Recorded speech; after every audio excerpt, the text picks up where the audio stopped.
Kalau di Lombok sendiri punya pattern tertentu nggak sih yang memang identik dengan Lombok? Ya, yang seperti ini.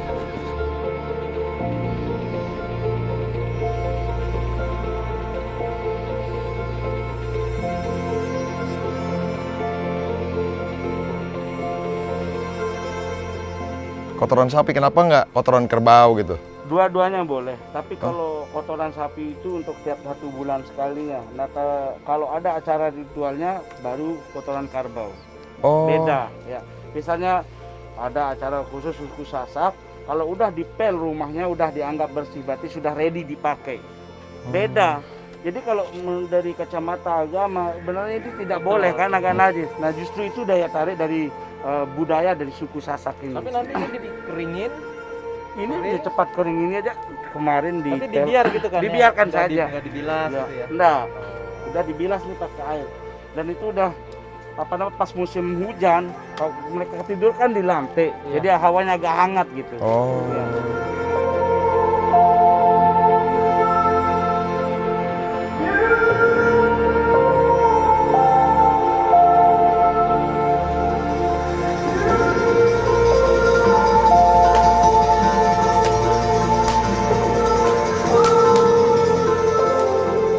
Kalau yang jagoannya itu istilahnya pepadu. Nanti saling pukul ketika darahnya keluar otomatis hujan akan turun. Seperti itu. Jadi Oh. ini ritualnya seperti itu. Ritual Ya, memanggil hujan. Apa namanya tarian peresian untuk memanggil hujan turun. Oke. Ya. Jadi kalau di sini tadi itu cuma atraksi saja, dan kalau yang benar-benar real untuk stick fightingnya itu ada di setelah Agustus.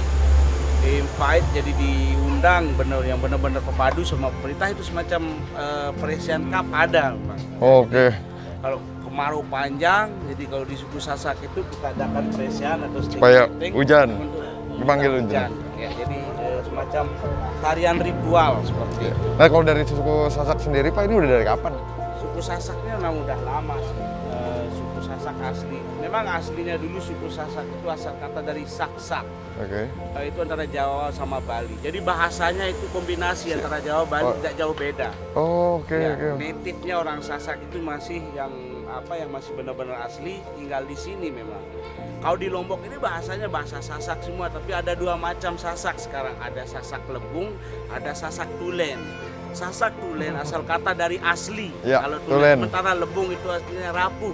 Oh. Jadi orang Sasak, maaf yang sudah bikin rumah di kota, Kita bilangnya adat Sasak istiadatnya Lebung. udah mulai rapuh. Oh, Jadi di oke, sini masih oke, oke. memegang teguh peninggalan nenek moyangnya. Jadi Oke. sampai sekarang itu di kampung Sade ini bukan semata-mata karena rumah adat, tapi budayanya yang masih kental, itu daya tariknya masih visual. Rumah adat mereka itu dipel dengan kotoran sapi, sementara pengertian dari Islam kotoran sapi itu najis. Siap. Tapi kalau kepercayaan dari suku Sasak itu memang kalau sudah dipel dengan kotoran sapi, berarti rumah itu sudah dianggap bersih.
Kebetulan saya buat sepatu ini khusus untuk dibagiin buat teman-teman semua sih.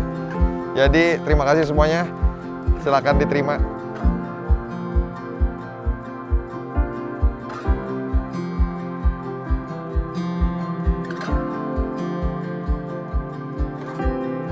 Kamu siapa yang ukurannya 38? Tahu nggak? Ayo. 39. Ini siapa yang 38 kalau gitu? 38.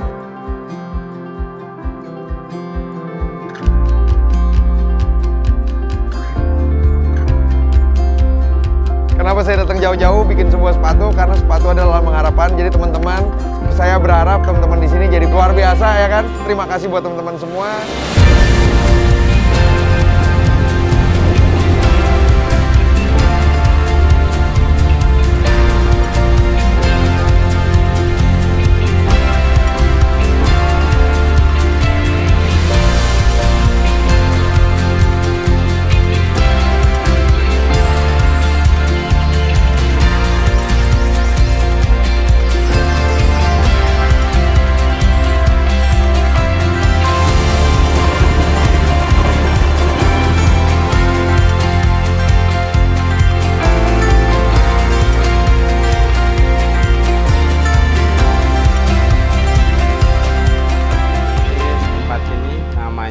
Mayura dan Water Palace atau lebih dikenal dengan nama Istana Air.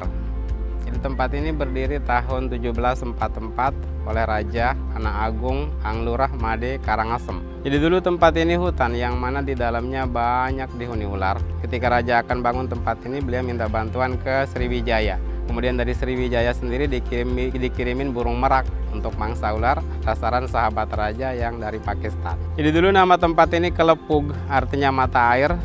Kemudian di tahun 1866 diganti menjadi Mayura, artinya burung merak. Kemudian ada kolam, jadi ini fungsinya untuk irigasi kerajaan dulunya. Ada balai pererenan, jadi balai pererenan fungsinya sebagai tempat istirahat. Ada balai loji, fungsinya sebagai tempat penyimpanan barang-barang peninggalan kerajaan Karangasem atau layaknya museum. Kemudian ada balai kambang yang akan nanti kita masuki. Jadi ini fungsinya untuk musyawarah raja-raja dan kerajaan. Dan ketika kerajaan masih ada, balai kambang juga digunakan untuk sidang. Jadi perdata, pidana, agama disidang di balai kambang dulunya. Tapi karena sekarang kerajaan sudah tidak ada lagi, balai kambang hanya digunakan untuk musyawarah lintas agama, kemasyarakatan, sosial budaya. Jadi masih musyawarah di sini, balai kambang. Kemudian di dalam sana ada dua pura. Di pura yang paling tua namanya Pura Kelepug.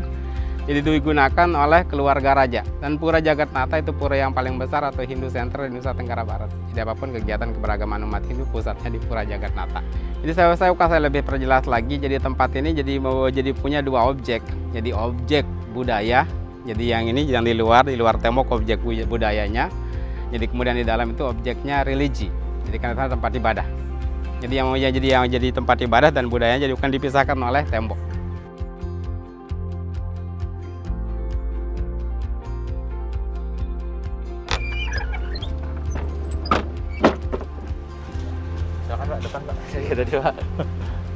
Iya, jadi ini tempat sidang dan musyawarah, dan di tempat ini juga ditemukannya kitab Negara Kertagama. Jadi persis di tempat ini.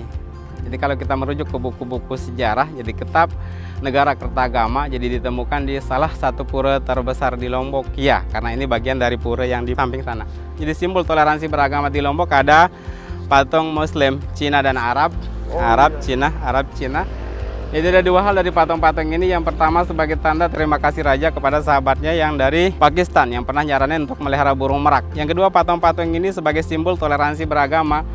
Bahwa artinya toleransi beragama di Lombok sudah ada sejak dulu. Buktinya ada 6 patung di sini yang membuktikan bahwa di Lombok ada 6 agama yang saling bertoleransi satu sama lain. Jadi ada Hindu, Buddha, Katolik, Protestan, ada Islam 3 sama Islam 5.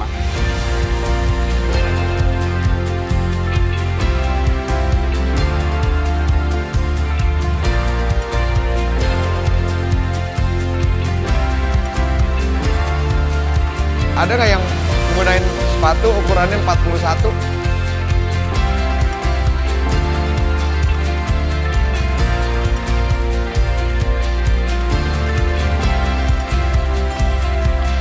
Terima kasih semuanya, teman-teman. Terima kasih.